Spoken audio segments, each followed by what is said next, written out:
Today is part 2 of our no weld smooth firewall series. Let's get right into it.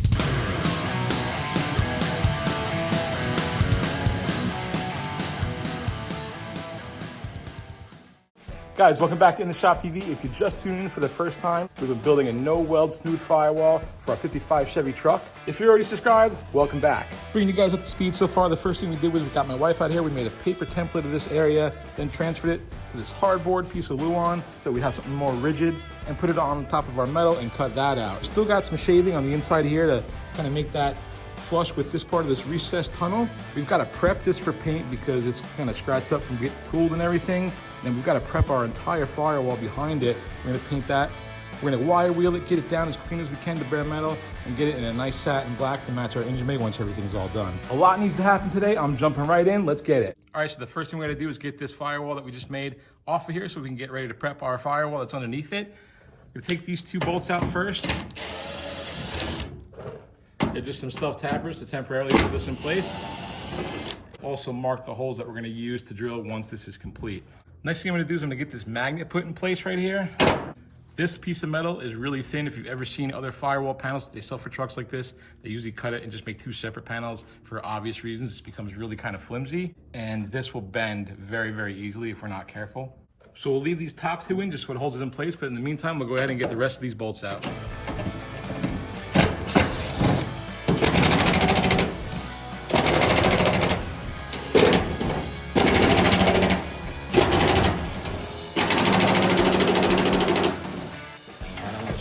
Take these out because I don't want anything falling.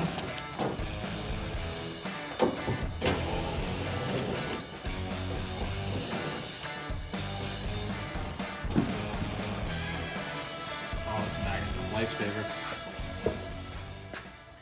All right, guys, so my first and hopefully only attempt to get this thing stripped down and ready for paint is to go with the old angle grinder with a wire wheel on the end of it. I have a lot of these laying around. This is a cheapo Ryobi one from way back in the day, and I like to have a couple of them because I just leave these types of attachments on them. For example, a wire wheel just stays on this one. I've got on my Makita one has a cutting wheel. I have 2 Milwaukee ones. One has another wire wheel on it, and the other Milwaukee has a flap disc on it. Can never have too many grinders when you're doing this kind of work. All right, guys, this is gonna take forever. It's gonna be a long, crappy process. I'm just gonna get right to it. I'll get back to you in a little bit.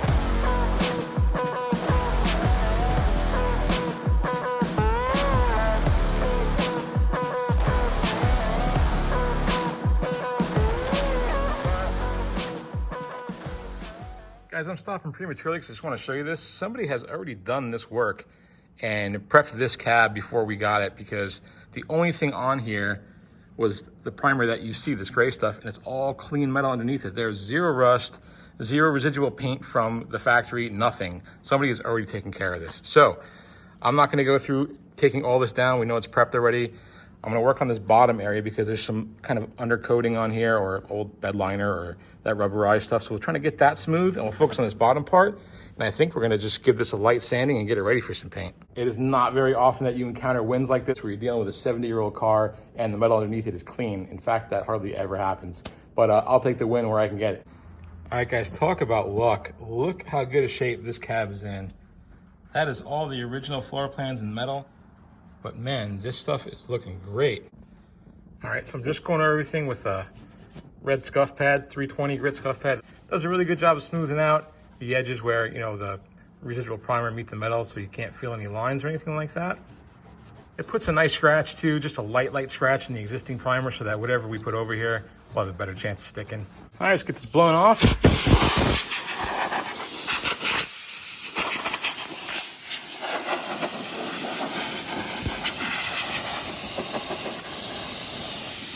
So we got everything cleaned off and I have some exposed metal here as you can see, so I'm gonna go ahead and hit that a little bit of self-etching primer.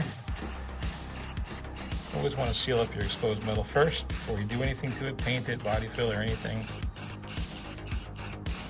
Gotta give it a good chance of long-term survival.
I used the Quad 7 Rust-Oleum Satin Black. I really like that finish a lot. Gives a little bit of sheen that I like. And it's really hard stuff. Added some acetone to thin it out, and I added just a tiny bit of hardener to give this some durability. I did 2 medium wet passes. I'm gonna let that set up for a little while. We'll come back, we'll touch our plastic over here and see how dry we are, see how it looks, assess if we need another coat or not, but I don't think we're gonna put another one on here. All right, we're pretty much dried up. I just touched the plastic. There's a slight tack, but it kind of got that wet look out of it. If I don't say so myself, I'm really happy with how that turned out, man. It's just super slick. I really like that just low level of sheen from the satin on it. Came out really good.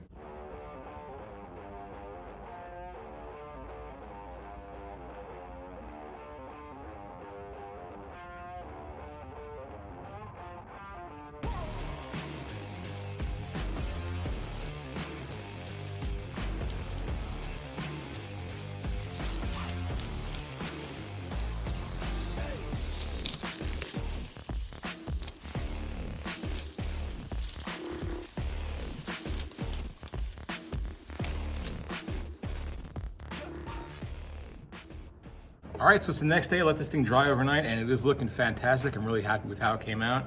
You're looking at up here where I didn't really put that much effort into it. Down here where I did, it's super slick. So what I want to do now is focus on how we're going to mount this. Those holes that we used right here, since they're already there, they're now our marked location on where we're going to put our firewall. I'm going to open them up just a tiny bit so that we can use some rivnuts or nut certs, whatever you want to call them. And that's the method that we're going to use to fasten this to the firewall.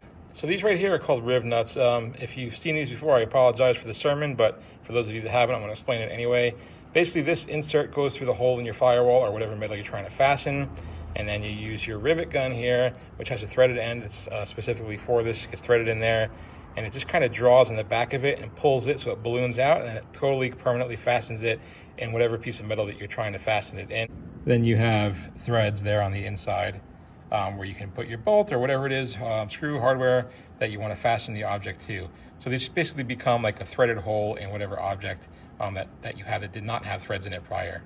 This is basically just like an ordinary rivet gun, with the exception of it has the special head on it for the nut certs or rivnuts or whatever you want to call it.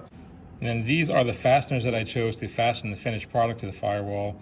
It's a black titanium with a Torx head bolt on it. It's got that umbrella head pattern. I think they look really slick, and they probably won't show up too tremendously much against the black firewall. I think it'll look really nice, and they are that same M6 size to thread into our rivnuts. So the only thing is the pilot holes that we use to hold our firewall in place are kind of small, and our rivnuts are quite a bit bigger in size. So what we're gonna have to do is open these holes up just a little bit to fit that diameter of rivnut inside of it. So I'm choosing to use a step bit for these holes because of the conical nature of it, where if I used a regular drill bit and just started to try and step up the size, I guess I could do that if I went through a whole bunch of different diameter drill bits. But if I just took the correct size and put it in there, it could start to walk that hole over to the side when it opens it up, and it will be out of alignment with our actual firewall panel. So the step bit essentially just keeps everything centered in relation to where our existing pilot hole is.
All right, so our finish coat, I'm gonna try something different. We got a Spray Max 2K hot rod black satin. It should match that firewall nicely, I hope. This is a 2K, so what that means is it's got an activator built in. You got this little top that you pop off over here. And the bottom, you got your activator button that this kind of snaps into. You pound it in there, and then it releases the activator into the can. You mix it up for another 2 minutes, and you've got a 2K paint. So, without further ado, let's pop this over. Let's put this sucker on there.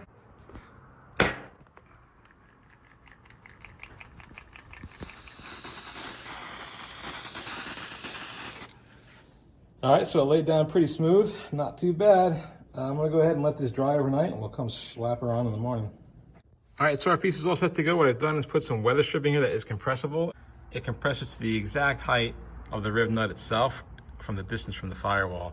So it really kind of worked out really good. I was really concerned about having the metal rattling, you know, if a bolt came loose or if it just had a little bit of a warp in it or something and you hit a bump, you can, you know, I kind of hear that rattling going on. So I think this will alleviate that, but we're gonna get on here in a second and we'll find out.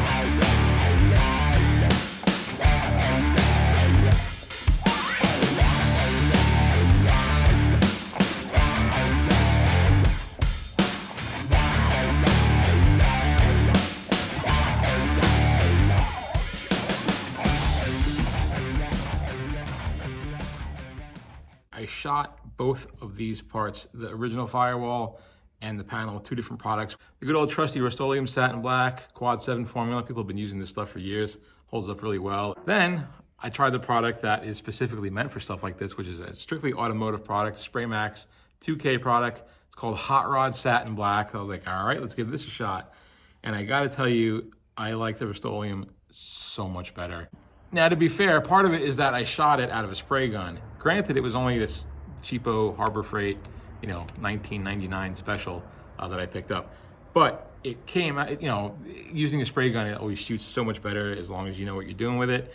And it just looks fantastic. It's got a really dark, rich black to it and a really nice luster, and it's got a really nice sheen to it that is not really apparent on this, you know, variety of satin black here on this firewall. Is it the end of the world? No, this still looks good. It's also ironic because I spent the most time prepping this and I didn't really do anything to the firewall. I wire wheeled it. Yeah, that's pretty much it. I wire wheeled it. I hit some glass cleaner to clean it up, blew it off with the air gun and shot it. I mean, that's all I did to prep it, and it came out like factory smooth. It's really quite nice, and I just love that sheen on it. It looks incredible. You can really see the difference between the two. Not that this came out bad, but man, look how nice this stuff came out. It's just gorgeous. With this, I spent a lot of time on the actual panel, sanding it and shaping it and self-etching primer, and then I took my time shooting it, and it laid down nice and smooth, but it's just the contrast between the two is so vastly different that it's kind of funny, right? You shoot the Rust-Oleum out of a cheap Harbor Freight gun and it comes out fantastic. So without a doubt, I'm gonna be using this Rust-Oleum and the spray gun technique when I do the inner fenders. While this is a good product, and some people may like the look of this, I just kind of want it to match more. You know, on a channel, you try different things. I wanted to present two different options for people that are watching, and this whole thing is about presenting an option, trying to propose something to people that don't weld or can't weld or whatever. But all is not lost because, you know, I could always pop this off, give it a light scuff, and shoot it with the Rust-Oleum and have everything matching, which I will probably do in the near future. You know, there's some discrepancy on whether or not you should use a product like Rust-Oleum on your vehicle because of UV resistance, and people say, well, there's automotive products that are specifically meant for cars and they don't degrade in UV light and all type of stuff, and they're just meant for that and they adhere better.